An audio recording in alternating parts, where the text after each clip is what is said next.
진달래꽃. 김소월. 나보기가 역겨워 가실 때는 말없이 고이 보내드리우리다. 영변의 약산 진달래꽃 아름따다 가실 길에 뿌리우리다. 가시는 걸음걸음 놓인 그 꽃을 사뿐히 들여받고 가시옵소서.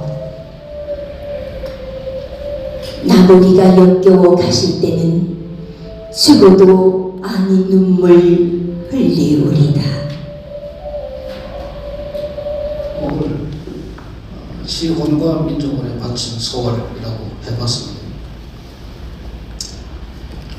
1902년생이고 34년에 사망했으니까 만으로 32이죠. 우리 나이로 33.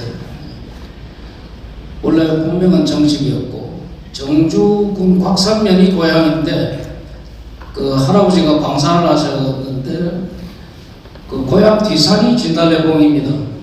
진달래봉이고 남산봉이라 하기도 하고 소산. 그 때문에 이제 호가 소월이 된 겁니다. 달을 너무 좋아해가지고 소산에 뜨는 달, 뭐 초석달만 떠도 뛰어갔다고 그러니까.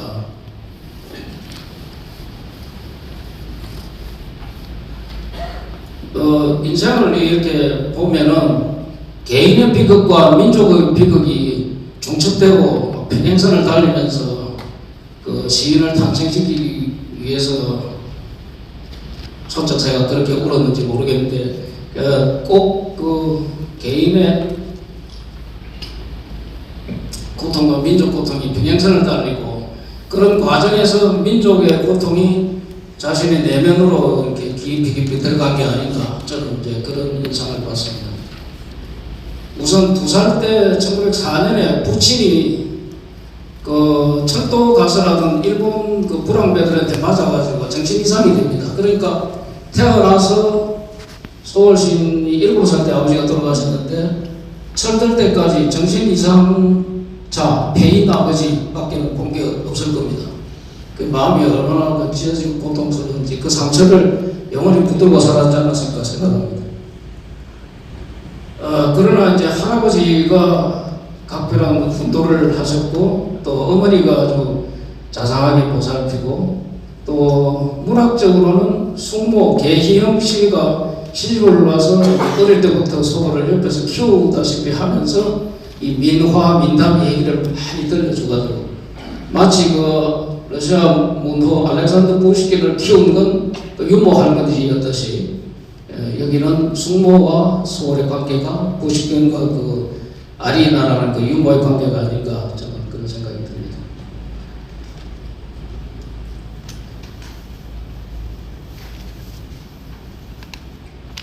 벌써 13살 때 아주 그 숙시를 쓰기 시작한 그렇게 조숙했고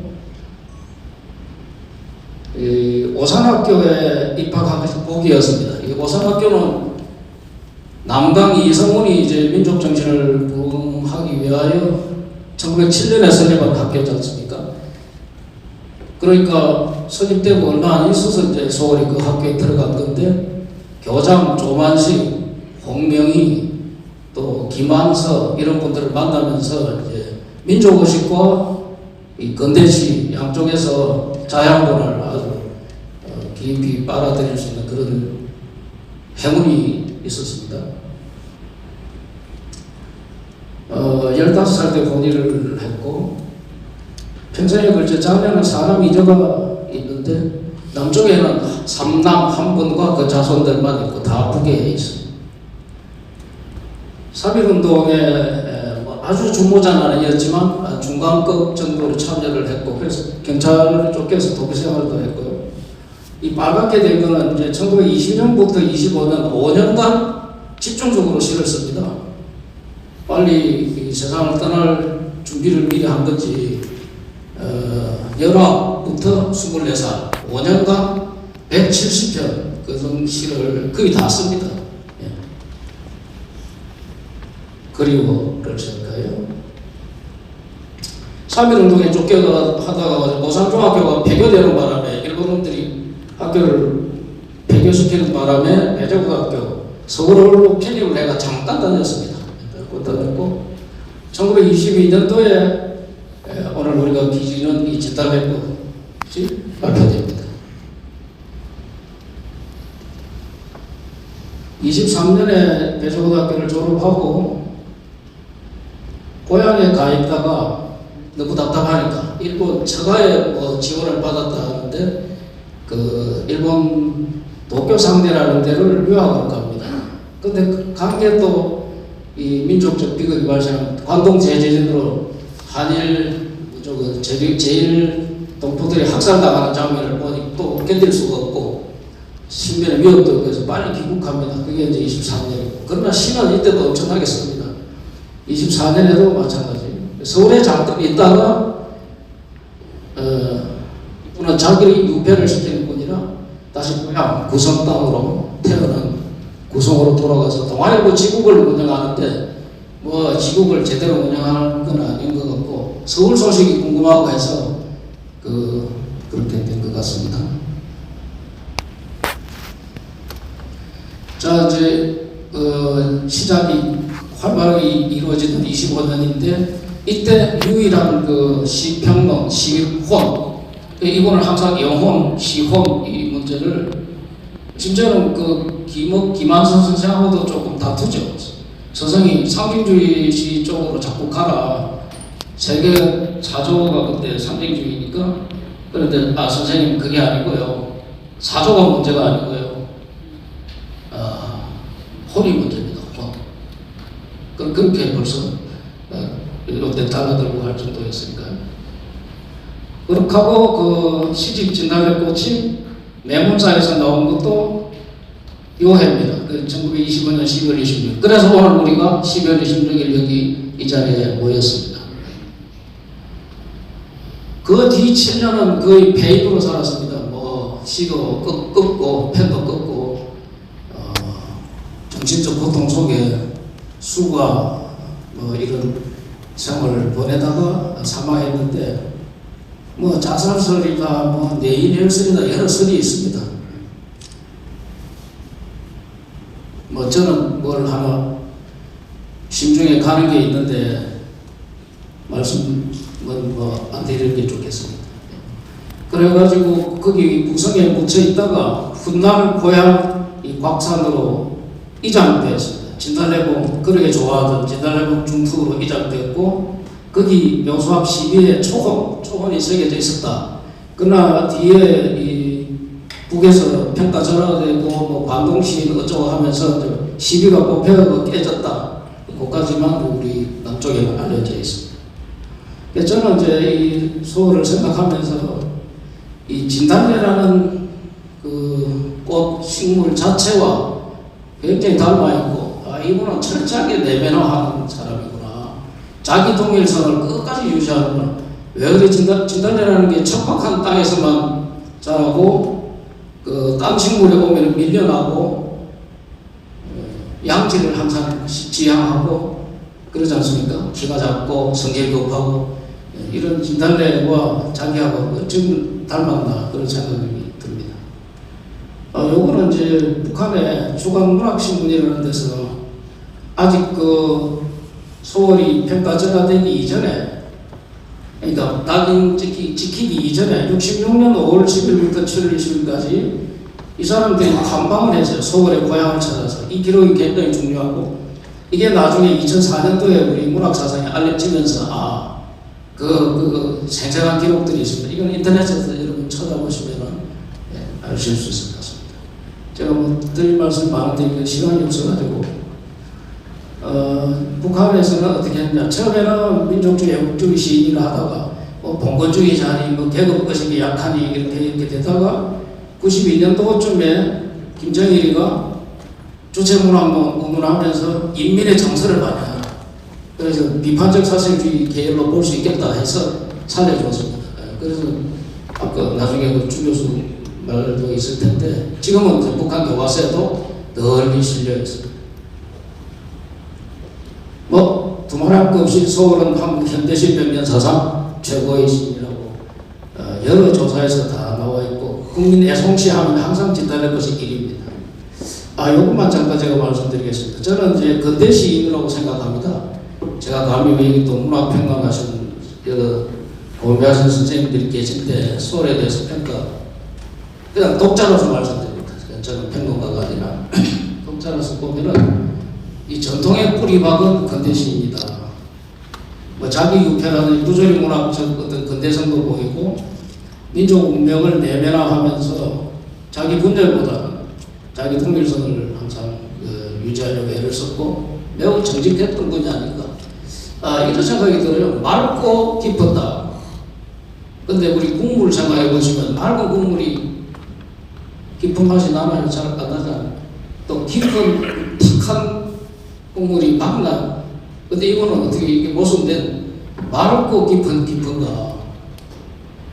놀랍고 항상 이 시가 그냥 겉으로 보면은 안 보이지만 겹 구조로 되어 있어가지고 본인이 쓴 용어인데 음영의 시학이라고 약간 그늘과 그늘과 그림자가 내 시에 있다. 잘 보라는 거죠. 잘 듣게라. 그 다음에 이제 제가 갈수록 느끼는 것은 이 존재의 탐구, 영혼의 탐구, 여기에 몰입했고, 놀라운 것은 그런 고통 속에도 생명의 약동과 환희, 봄을 노래한다. 이건 놀랄 지경입니다. 정말. 대표적이 되지 않고, 대가당적이지 않고, 어떻게 해서 그 생명의 약동과 환희를 지향하는가. 자유, 나아가서는 근원핵이라든지 니체의 말하는 영원핵이라든지 또 불교에서 얘기하는 생과 사가 둘이 안 쪼개진다든지 이런 의식 수준까지 30대 초반에 갔다고 저는 그 마음이 전해집니다. 묶어서 말씀드리면 형식과 서정과 사상 이 구분되지 않고 혼연일체를 이루고 있는데 민족적 선율과 정한이라는 상실, 이별, 부재 이런 서름이라는 단어를 좋아하니까요. 또 봄과 생명의 환희. 사상적으로는 마지막에는 영혼회개의 어떤 높은 신화.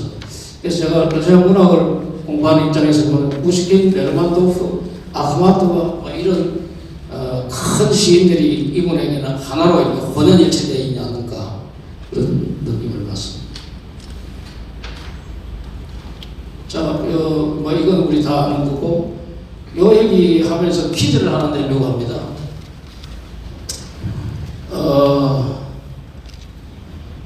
시인 탄생 120주년에서 진단의 꽃이라는 시집이 나왔는데 여러분 인터넷에 가셔서 많이 구매해 주시면 좋겠습니다. 박물관 사랑에서 나온 올 9월에 나온 이 진단이었고 이 50불을 우리 협회에 기증을 해 주셨는데 오늘 제가 여기 온 문학단체나 국제교류재단이나 이런 큰 단체에 9권 정도 이거 오셨으니까 드리고 3권은 퀴즈로서 여러분에게 이렇게 배부하려고 합니다. 이미 말라서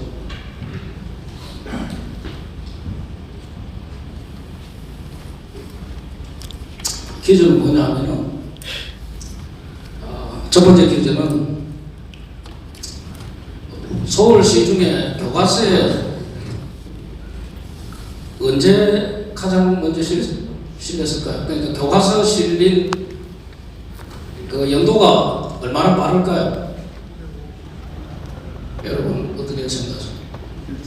이 설이 여러 개일 수 있는데 저는 제 설로 하겠습니다. 제가 본 정보. 그래서 그걸 가르쳐 드릴게요. 미군정식입니다. 1946년입니다. 이분이 34년에 돌아가셨는데 돌아가시고 12년 후에 교과서에 실렸습니다. 48년. 두 번째로 올라가겠습니다. 네, 우리 회장님. 예? 초원? 예. 아니 여기 다 어떻게 다 잘하시네? 예, 들으세요. 관계된 건데 금잔디하고 진달래 꽃이 두 편이 같이 제일 먼저 올라간 해 연도. 답이 없으면 근접하는 데 하겠습니다. 네. 네? 30년 아닙니다. 손도 안 하면 자기 없어? 예? 86년? 아닙니다. 54년. 아니, 비슷한데 아니에요. 두 분 안 됩니다. 네. 22년? 그러려고. 아니, 3만도 1952년. 50? 2년. 너. 53년. 제가 이러고 살 때입니다. 몇 살인지 64년. 비슷한데. 두 분 안 되는데 61년 해봐. 뭡니까? 하나를 선택하세요. 1961년. 64. 손.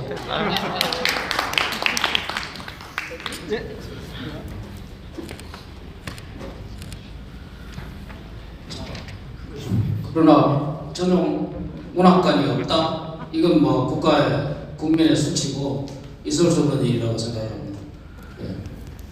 이 문제는 반드시 해결해야 되고 또 우리가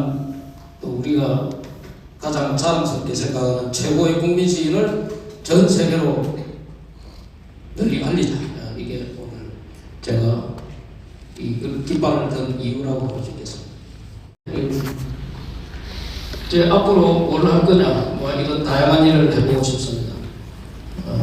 어려운 일입니다. 어려운 일인데 어쨌든 이런 일을 하려면 기념사업재단도 필요하고 또 문학관이라는 게 있어야 그걸 해서 전 세계의 다양한 콘텐츠도 보급하고 그렇게 하고 싶습니다. 자기 국민 시인을 가지 않은 민족은 없습니다. 그런데 우리도 믿는데 이렇게 홀대한다. 이거 뭐 용서할 수 없는. 처음에 분노였습니다. 분노. 이 사실을 알고 이럴 수가 있나. 네, 그래서 74분이 모여서 이런. 네, 반갑습니다. 초대해 주셔서 감사드립니다. 저는 지금 고신대학교에서 남북한 문제를 가르치고 있는 주승영 교수이고요.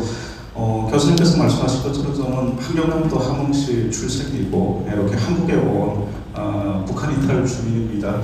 제가 마침 어제 그 크리스마스 때 친구들하고 보냈는데요. 남쪽 친구들이 아니고 북한에서 온 친구들하고 보냈습니다. 한 3만 4천 명 정도 되지 않습니까? 이제 놀다 보면 노래방에 갔는데 희한하게도 이제 그 진달래꽃 노래가 나오면 북한 출신들이 이제 떼창을 합니다. 그 이유가 뭐냐면 여기서 접점이 별로 없어요. 새로운 노래를 배워야 하거나 또 새로운 것을 익혀야 하는데 이미 북한에서 김소월이 이제 진달래꽃을 다 배웠고 그리고 잘 알던 사람들이 와서 이렇게 자연스럽게 접할 수밖에 없다. 그런 생각이 들었고요. 그래서 한국에서는 그 김소월 시인이 이제 국민 시인으로 이렇게 받들어지고 있지만 저는 충분히 이제 민족 시인으로 그리고 세계에 나갈 수 있는 한반도의 대표 시인이 될 거다 이렇게 말씀드리고 싶습니다. 사실 제가 북한에서 공부를 잘 안 해서요. 제가 최근에 온 그 북한 이탈 주민들을 대상으로 해서 좀 그 설문조사를 해봤습니다. 인터뷰식으로. 마침 이제 지난달에 그 우리나라에 입국한 이제 그 교사 출신 탈북민이 굉장히 저한테 많은 것을 얘기해주고 있는데 북한에서는 사실은 그 교과서에 아무나 이렇게 시를 싣지 않지 않습니까? 대표적인 시가 지금 두 개가 이제 실려져 있다는 겁니다. 일본 강점기 때 그런 시가 하나가 뭐냐면 뭐 여러분들이 아시는지 모르겠지만 빼앗긴 들에다 보는 온가 이상하 시인의 시가 대표적인 것이고요. 근데 이 시는 무조건 외워야 한다는 것입니다. 근데 외우지 않고도 누구나 다 이미 외운 시가 이제 김소월이 이제 진달래꽃이라는 시라고 얘기를 하면서 또 특이한 얘기를 하나 하더라고요. 일제 강점기 때 사회주의 이제 문학협회가 만들어졌습니다. 카프 동맹이라고. 그 카프 동맹에 대해서도 북한이 교과서에는 세 줄밖에 없다는 겁니다. 근데 김소월이 씨는 오랫동안 한 페이지 이상을 이렇게 장식하고 있는 것이 굉장히 저는 민족 시인으로서 북한이 인정하고 있는 부분이다 이렇게 생각을 하고 있고요. 이러한 것들이 저는 이제 정치적이지 않고 그리고 우리 민족의 어떤 그 문화적인 어떤 부분이 이제 형성이 되어 있기 때문에 향후 이제 남북의 문화예술의 어떤 교류 그리고 사회문화 통합에도 충분히 기여할 수 있는 그런 어떤 민족 시인이 아닐까 생각을 하고 있습니다. 그래서 요 정도 제가 알고 있는 것을 이제 전해드리면서 다시 한번 여러분들이 이제 이 창립대에 끝까지 함께 해주시면 감사하겠습니다. 고맙습니다.